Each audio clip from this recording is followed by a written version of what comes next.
এ কেমন আউট দিল আম্পায়ার। রীতিমতোই মাঠে রেগে গেলেন বিশ্বচারা অলরাউন্ডার সাকিব আল হাসান। দর্শক, আজ ঘাইনার বিপক্ষে মাঠে নেমেছিল সাকিবের এন্টিগা, যেখানে শুরুতে করতে নেমেছিল গাইনা।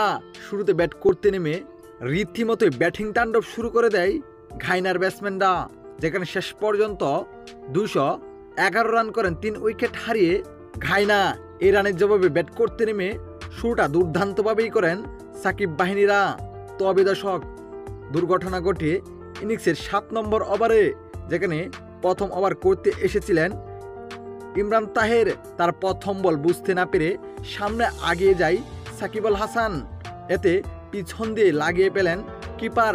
তবে দর্শক, রিভিউতে সুন্দরভাবেই দেখা যায় যে সাকিব আল হাসান পা ছিল দাগের মধ্যে। তার বাদেও আম্পায়ার সেটাকে আউট ঘোষণা করেন, যা দেখে রীতিমতো রেগে গিয়েছেন বিশ্বচারা অলরাউন্ডার সাকিব আল হাসান।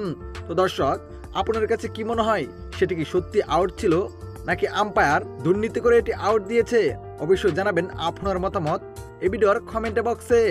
ধন্যবাদ।